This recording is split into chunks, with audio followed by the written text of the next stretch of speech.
It's no exaggeration to say that stress impacts our lives every day. And more often than not, people are starting to feel totally overloaded with the amount of stress and negativity piling up on them. I've been at that point where I just want out from under it all and I don't know where to turn anymore. Thankfully, I can help you all out now by sharing my expert's knowledge to lessen that load. Welcome to the Just Dumb Enough podcast, a show that acknowledges no one is always an expert by dispelling misconceptions with real experts. I'm your host as always, Colton Petrie. My guest today is Dr. Annie White.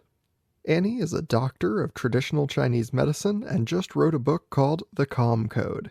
She is with us today to teach simple practices that we can start doing in seconds and improve our life in just 3 minutes. The episode itself is over 30 minutes long, so you have no excuse to not at least try one of the things she mentions. I've gotten some promising feedback from the 100th episode announcements already, but I'd love to hear what you have to think. Email dumbenoughpodcast@gmail.com or send me a message on any of the social media pages. You can also reach me there if you're an expert in anything at all and want to come on the show to chat. For now, let's train our brains out of these ruts.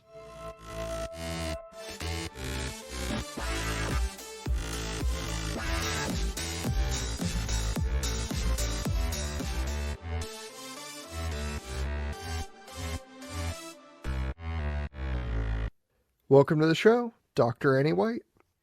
Well, thank you. I'm happy to be here. Thanks for having me. Yes, I'm so happy to have you. Why don't you introduce yourself for the audience? Well, you did a very good job with my name. And I am a doctor of traditional Chinese medicine. I just wrote a book called The Calm Code, which is a 6-week step-by-step process that trains your mind to be calm, happy, and balanced instead of stressed or anxious or sad or irritable and all of those things. Okay. And what got you into all this? Like, where did it start? Well, when I was seeing patients in my office, consistently people would come in and I noticed that most of what they were telling me was wrong with them was either rooted in stress, caused by stress, or had a huge stress component. So it occurred to me that if we didn't deal with their high stress levels, they would never be happy or healthy. And at that point, I had been very highly trained to treat the root cause of issues. So I really wanted to figure out what's the root cause of stress, in our brains. And I did a deep dive into neuroscience, and I didn't quit my job or anything, but I studied neuroscience for about a decade. And what I figured out was every one of our stressful, worrisome, anxious, those type of thoughts actually physically wires our mind to be more stressed and worried, right? And so that's why people, especially after a pandemic, are more stressed out than ever. And they get set off by littler and littler things because their mind has actually become wired to be more stressed. Does that make sense? Yeah, it does. And it seems like everywhere you look, everyone seems to be more stressed and more anxious all the time. Is that, I mean, like you're saying, is it kind of a snowball effect where like the more we get it, the more worse it gets? No, it's so true, Colton. And it's what we've seen with this pandemic is we've actually seen this transaction in the brain in action. So the pandemic, these studies are showing that the pandemic not only exacerbated anxiety and depression, but it caused it, right? Which, and the American Psychological Association says 77% of people today in the US have stress levels so high that it's affecting their physical health. It's hurting their physical health. So yeah, a lot of people are saying that this pandemic left in its wake, a mental health epidemic. And it's true. Yeah. So it was interesting. I mean, I started all my work way before the pandemic ever hit because, the 21st century was dubbed the epidemic, the stress was, sorry, I phrased that wrong. Stress was dubbed the epidemic of the 21st century before this friggin' pandemic ever hit, right? So we were in trouble before it hit. It hit. Now we're just sort of in dire straits. And I'm not trying to hype or be media-ish about it, but I don't want people feeling badly about themselves if they feel less than their best or less good than what they felt before this pandemic hit, because A, it's normal, and B, the pandemic actually caused it. Yeah, I think that is probably going to be relieving for some people to hear because they're like, what is wrong with me? All of a sudden, I'm just like, I'm wound so tight. Like, why do I feel like this? Yeah, and I went through that myself. It was sort of ironic because after I did all of this research, and I was using my tools with my patients, but it wasn't like we would sit down and I would say, "Okay, Colton, you're here, and we are going to work on your neuroplasticity." I just said, "Oh, okay, you're feeling this way. I need you to do X, Y, and Z, and I'll share some of the exercises with you in a little bit if you're interested." But I didn't know firsthand that they actually worked. I mean, people told me that they were great, but I didn't know if they were just being nice or what they were saying. And then I went through my own period where it was just a really high stress period. I moved. My dad got sick and actually died. We moved into a house with mold. I lost a business. It was just this whole year where it was like the universe was saying, Annie, you need to use these tools and you need to experiment with this for yourself. Because before that, and this is a little bit embarrassing, but I had a little bit of trouble admitting that I was the one who would need these tools because I built them for my patients. I couldn't need them. I knew about stress. I knew about all this stuff. But as it turned out, I needed it worse than most of my patients did.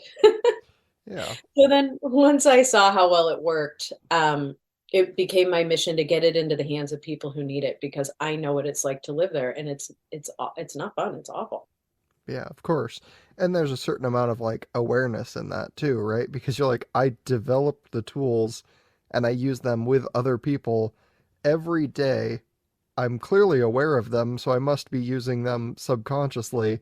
And then you look at it and you're like, oh, I guess I'm not using them because I didn't put in the effort to actually do the work. That's 100% true.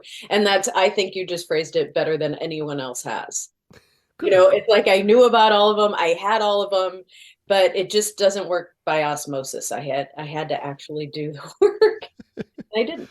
That's well said. Yeah, I do like that.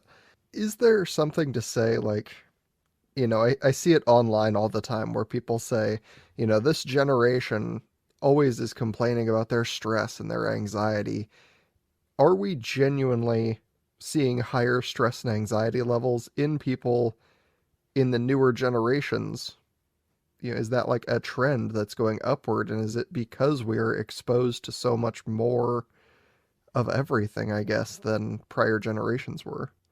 Yeah, I think you just hit the nail on the head. And a lot of people like to say it's social media, but I like that you didn't say that it's just social media because of course, it is a little bit, but it's also, like you were saying, we have all of this coming at us constantly, all the time. I mean, even if you go to grab a coffee, do you see anybody in a line without their phone? Right there, we never have a second where we're not processing tons of information, and it's stressful and it's playing itself out, isn't it? Because we're actually seeing the cause and effect. Well, and if we're not seeing it on our phone or hearing it on TV, we're hearing other people around us talk about it because they just learned about it this minute, even though we heard about it an hour ago. And so now we're just like extending the amount of time that we're hearing about horrible things. It's so true. And it's just this cycle and this perpetuation of this information cycle. And I hate to say, the news can give us sort of a bad bent, on information. But when I did my research, what I found was stress and negativity go hand in hand. And your stress pathways in your brain and your negative pathways in your brain have different pathways than the positive ones. Does that make sense? Yeah. Okay. Okay. So if stress and negativity create and strengthen those pathways, and the reason that negativity goes hand in hand, because every time we're stressed out, what are we triggered to consider? Worst case scenarios, because it was part of our survival. But worst case scenarios are always negative, aren't they? Yeah. Yeah. Yeah. So we're strengthening both of those parts of our brain when we're stressed out. And then you add in the news and this negativity cycle, and then that further strengthen those pathways in our mind. Right. And so what you're saying is exactly right. We're in this pattern that is set up to build a mind that is stressed and bent to be more negative, have a more negative outlook on things. Yeah, and I know we're going to talk a little bit about like what you can do for yourself, but is there some way, we as a society can help to reverse some of this trend before it gets, to maximum bad levels? That's a really good question. I mean, I always had a dream when I was young to do positive news station, and the more that we can do that and listen to podcasts like yours and listen to good news and focus on positive things, that will help in and of itself. I think the media ship and that sort of thing, that's a big ship to turn, and the negativity is sort of addictive in the mind. And so they know that and they capitalize on that. But people in the world who are doing good things, like your fabulous podcast, who's helping people, and the more people that can spend time listening and engaging and this sort of thing, I think would really help. Yeah, just start doing these positive things until that becomes a better addiction for you than the negativity. Yeah. And, I'm not, here to throw out the book, but what I do say in the book is start with 3 minutes twice a day and start building those pathways just as you would do for like a physical workout. If you wanted to get into better shape, if you want your brain to be in better shape, then start training it. Start training it with this positivity and these things that you can do. And I say do 3 minutes twice a day, build up to 8 minutes twice a day, and it makes a huge difference for people. Okay, well, let's talk about that. I mean, what can we do during that period of time where we're like, we're going to do 3 minutes a day? What are some of the effective exercises that we can do to help build those pathways? Yeah. Well, what I did was I researched what actually builds those pathways in the mind, like you're talking about. And one of those things is gratitude. Another thing is imagining your best possible self. Visualization is another one. Um, Breathing in the correct way. And I'm going to teach you how to do that in a second. But what I did was I took all of these things and I combined them into tools that people can use. So, for example, if you're worried about something, you can, instead of worrying about it, think about the situation turning out better than you ever expected, right? So while your brain is being triggered to consider all of those worst case scenarios, imagine it going really well. For instance, let's say I was really nervous about this interview today, right? And I was like, oh my God, I'm going down all the worst case scenarios. What if I screw up? What if I don't make any sense? What if people don't understand? Right? Because we can go down that whole rabbit hole. Sure. But instead, I like to superpower and change those tracks. And I say, thank you, thank you, thank you that I rocked this interview. Thank you that I rocked this interview. And I stay on that until I feel myself calm down and feel better again. And I could even set my timer on my phone and do that for 3 straight minutes. And that would really help me feel better. Interesting.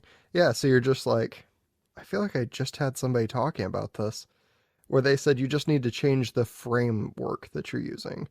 They're like, it's not so bad that you're thinking about things, it's just the way you're doing it that is affecting you poorly. Because they said, I think it was Noah St. John, and he had said, we think about things and we're like, well, let's use a positive affirmation. He goes, it doesn't work because you're lying to yourself. But if you frame it in a way that is like, well, why am I good at this? Or why is this true? Asking yourself a question can do something beneficial. Is that kind of the same way where you're like, if I just encourage myself rather than think about what could go wrong, I'll get there. Yeah, I mean, it's definitely a way, right? Because if you're thinking these positive thoughts, you're going to be training those positive pathways and strengthening those positive pathways, right? And if in that moment, let's even say it's too stressful. For instance, let's say somebody you love is really, really sick. And like you're saying, in those moments, you're not going to get to thank you that they're fine, right? Because you're lying to yourself and you're exactly right about that. So in those moments, bring up something else totally off that subject that you can feel grateful for in that moment. And you can keep changing things until that 3 minutes is up, right? And it could even be for simple things like thank you, I have a roof over my head.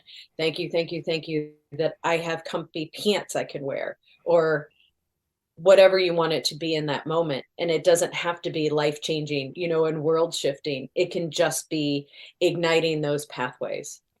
Yeah, you're like just literally pick anything good happening to you or around you in the current moment and think about it for, like you said, a couple minutes until you're like, okay, I have relaxed, I've calmed down, I am not so, high strung. Yeah, because in those moments when your stress and your worst case scenario or negative pathways are activated, that's just happening. So when you switch those pathways in those moments, you are actually getting off of that worry track. You're getting off of that stress track, and you're getting onto a better track that you actually want to be strengthening, if that makes sense. Yeah, I mean, it's kind of like, I don't know that I have a good analogy for this, but if you let something bad continue to happen, like the amount of damage that it does starts to build up. And this is your way of like intervening on that. Where you're Mhm. like, instead of letting the waves crash into the side of my house, I'm going to build a wall that stops the waves from crashing into the side of the house. That's right. And it might take some time to build that wall, and it might take until that next storm. But if you put, 3 to 5 bricks on that wall a day, things are going to start shifting, and those waves are not going to be able to take over anymore. Yeah. And just like, everything else you do, like when you compared it to a physical exercise, you have to keep doing them. There is a level of maintenance required because if you do it for a brief period of time and then stop, like eventually you're going to overcome the amount of work you did. Yeah, and what I like to do is bring consciousness to the fact that observe how you're thinking, observe what's going on in your life. And if you're hitting a stressful time, those thoughts are going to be activated. So what do you need to do? You need to counteract it for more time during the day, if that Okay. makes sense. Yeah. Is there I think a lot of this happens, for me. I'll give myself as an example. I don't realize that I am feeling extremely stressed out about something until it becomes extraordinarily apparent. Is there kind of a way that I can get like a better grasp on just my awareness that that's Perfect happening? question. Love this question. All right, Colton, Yeah. watch your breathing. Okay. If your breathing ever becomes shorter, quicker, closer together, you're in your stress mode. What do you do in those moments? I'm going to tell you. Okay. I'm going to just give you a simple breathing technique. Okay. So it's going to be a 3 step process. The first thing you want to do is think of something you appreciate or you're grateful for, because we're going to change those tracks, Mm-hmm. right? In that moment. Second thing, I want you to put your left hand on your lower belly, Okay. and I want you to breathe in. And when you feel that lower belly extend toward the opposite wall, you're doing it right. Breathe all the way down deep into that lower belly. And the reason that we do this is because the stress response was made for us to run or fight something. So when you breathe in this way, you strongly tell your body, I'm not running, I'm not fighting. There's no real danger in this moment, because you can't breathe in that way if you're really in a life or death situation.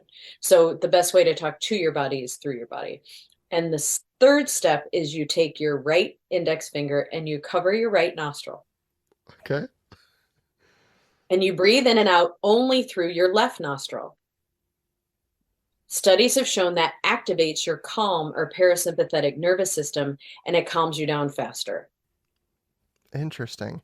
Yeah, I mean you're using biology to fight your subconscious biology Yes, in you this, are. where you're like, And okay, your body will not let you just take these big deep breaths if you're actively running from something. So if you can do it, like your body's like, oh, am I not running from something? Not well, it will currently. know that you're not. Yeah. It's basically, we're safe. And if in that moment you want to use I'm safe or it's all okay instead of something you're grateful for, that's fine too. You can just keep saying, I'm safe. I'm I'm not in a life or death situation. I'm safe, you know? Because that's what the body thinks is going on. I mean, the body thinks that we've all chosen to live in a neighborhood filled with saber-toothed tigers who are going to kill us every day, you know? Yeah. But in reality, it's, we're in a traffic jam or we have bills to pay or whatever 18 things in every moment that we can choose to be stressed about. Yeah. And that's, I mean, I think that's a really good like safety net statement that you can kind of give people where you're like, I am not in a life or death situation right now because 99% of the time, hopefully, you're not in a life or death situation. You might feel a little silly. Like, I mean, it's you and I here, but, you know, putting my hand on my stomach and my finger on my nose, like, I feel a little silly in the moment. But if it works, it works. And that's all that matters. So if you can't think like, "Oh, I am wearing comfy pants right now," which I am, or "Oh, this new shirt feels nice," you can rely back on something very basic that is just almost universally true. Yep, very basic, very simple. And I say for people, if they really are in a life or death situation, there are so many hotlines and pick up that phone and reach out to someone. Excuse me. Every human gets into situations where they need help. That's why we're not on earth by ourselves. And there's no shame in that game to reach out when you need help. And I'm not trying to say in these situations, if it's dire, that this tool is going to take over. But for every other situation, it'll really help calm you down. I mean, if you spend 3 minutes doing that exercise, you're going to feel completely different after that. Yeah, it's not like this will 100% take care of all of your problems, but Yeah. it can assist, right? Where you're Well, like, and what I say is, I'm not going to teach you everything to live in nothing ever bothers me land because that's not actually a place. But what it does when you train your mind to be more calm, happy, and balanced than it is stressed and anxious, you deal with stressful times and thoughts in a different way. You actually have a second to decide, okay, how am I going to handle this? Is this going to wig me out? Or am I going to come up with some creative solutions in this moment?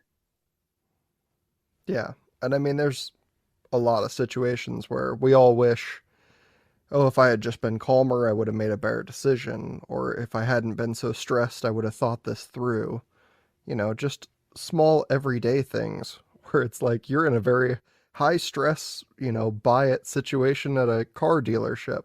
Like if you take a moment and breathe through it, you will kind of let some of that stress that the salesman is putting on you wash away. And now you can make a little clearer decision.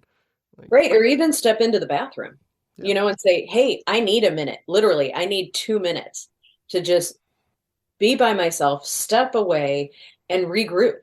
And if you do that breathing exercise in those moments and just whatever positive messaging that you can get behind to tell yourself in those moments will really calm you down.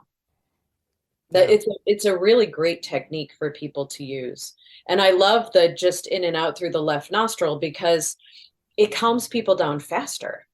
So that can really, really help out. And what I noticed was when I went through my really stressful time, and I got to a pretty anxious, dark place. So I know what it's like to live there, and I know what it's like to be there. And at one point, a situation happened, and it crossed my mind even to take my own life. So I'm not saying that it's not hard to get there because people can easily get there after very, very, very stressful periods, and your thoughts become more and more negative.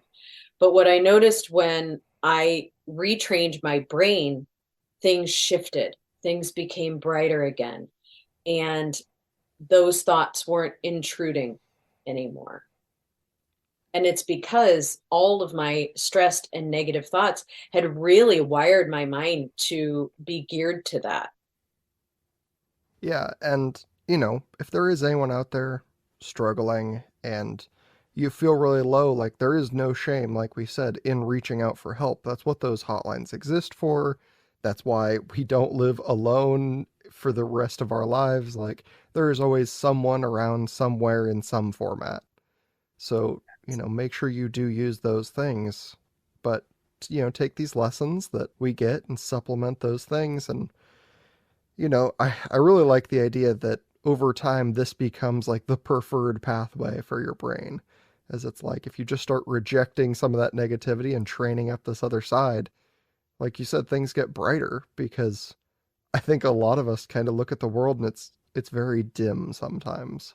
It is. And that's why I wanted to get this out to people. I mean, I set out a very structured, very specific 6 week process for people. And I'm not saying everything is going to be better after 6 weeks, but it's going to feel a whole lot better. And then you just continue until you feel exactly the way that you want to feel. And it's a great tool for people to use to fight against all of the damage that's actually been done over the years. Well, and that's the thing. Like, I think people naturally are going to complain, like, well, it didn't 100% cure my issue. Like, okay, well, are you going to instead choose 0% better over 80% better just because it doesn't make you 100% better? Well, Like, there is no 100%. yeah. It's like just try it, just do it. It's sort of like if somebody wants to get into good shape and they say, "Okay, I want to look like, let's say, Arnold Schwarzenegger." Well, it's going to take a lot of work to look like Arnold Schwarzenegger, but eventually, because of how nature works, that can happen, right?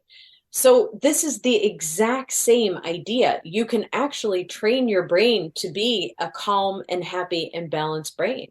It's absolutely possible. Is stress never going to come up again? Of course not. We live in a stressful world, but you're going to deal with it better. You're going to deal with it in a more balanced way, and you're going to feel so much better. Yeah. And, I think the other part of, stress and anxiety and depression that we haven't talked about is kind of our alternative treatment that we use probably primarily. I don't have the information on that, but I suppose you probably know, like, how often we are just medicating some of these issues. Yeah, I mean, medication also has to do with neuroplasticity, right? It's why it takes 4 to 6 weeks for most medications in the brain to work. And I think sometimes people need them.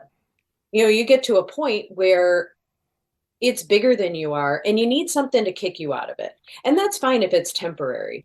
But I would also say it would really benefit you to also start training your mind, to in addition to those things, because then you could work with your doctor and maybe decrease that medication, and don't ever do that by yourself, and don't ever drop medications, because it's very, very, very dangerous. I'm not talking to you, Colton, I'm talking to everyone. I have to say that, because honestly, dropping any of those medications can cause suicide, and you don't want that.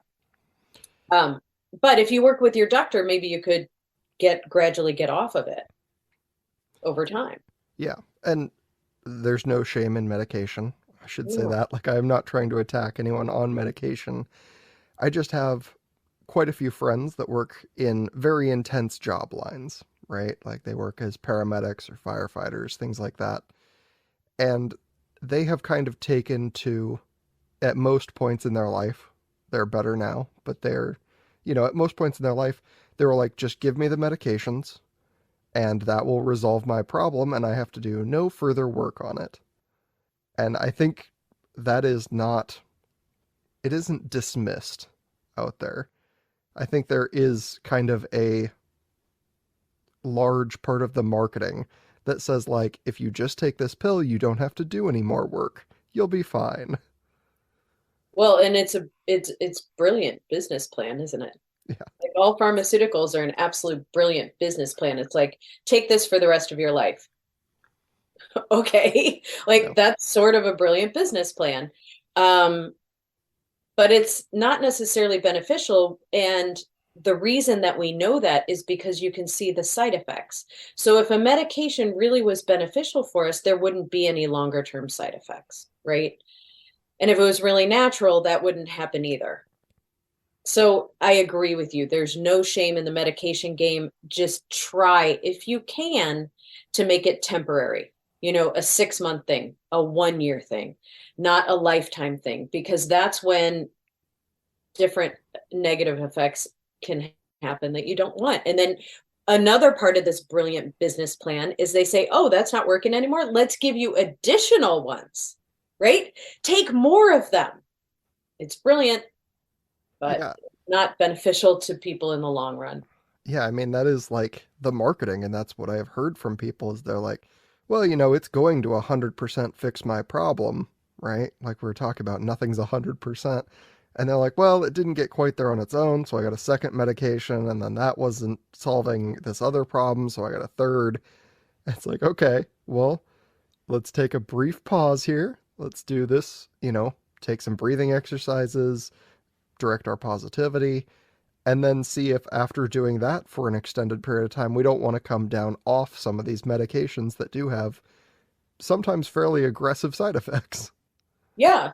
And that's why I'm so passionate about getting this book into people's hands who need it, because it's a step by step process that is laid out for you, that if you follow it, it will train your mind. And I think it's so important for people right now for not only just not staying on these medicines, but also for, I wish I had this when I was 20 years old.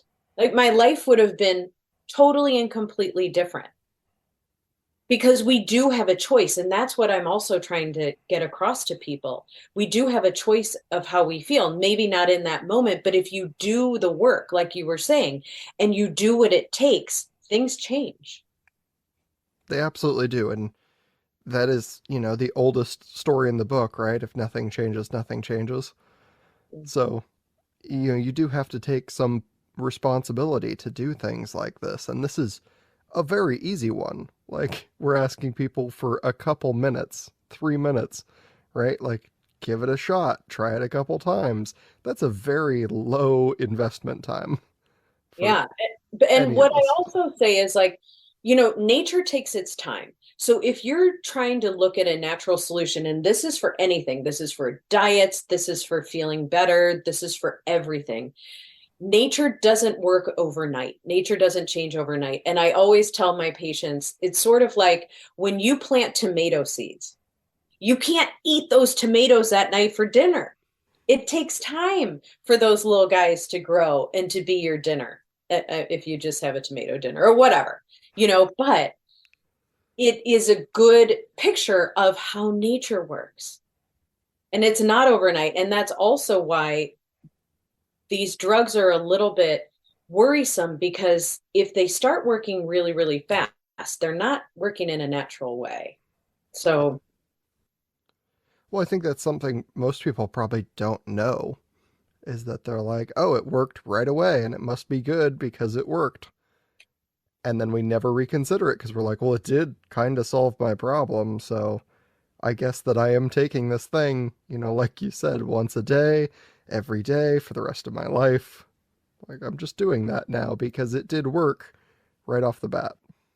yeah. And most people on medications will tell you that over time they have to alter it or they have to add more or things change too.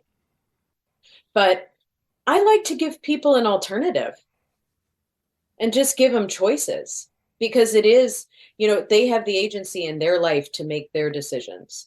And I don't say anybody is doing the wrong thing. All I'm saying is here's another option. Give it a shot. Yes, does it entail some work? It does. Any improvement entails work. You know, if you want to study or if you want to work out or if you can't walk up the stairs and you want to be able to walk up the stairs easily, right? Yep. But over time, that changes. And then it doesn't take as much work to maintain it. Right. Well, I think that's all extremely valuable.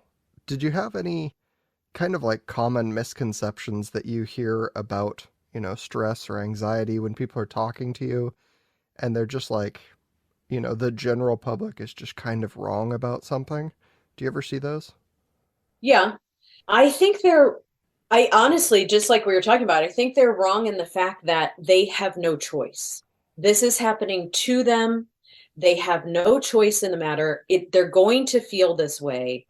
And that is what it is because of the stress, because of the world, because of the XYZ. And that's not true. What is true is that in every moment, what we can control are our reactions to that stress.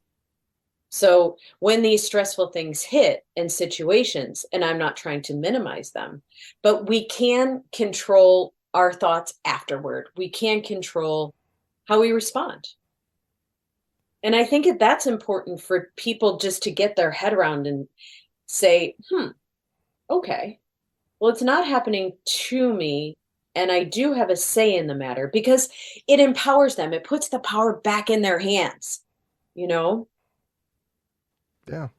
No, I think you're dead on, and I think that's great. And we've given, good tips and a lot of valuable information here.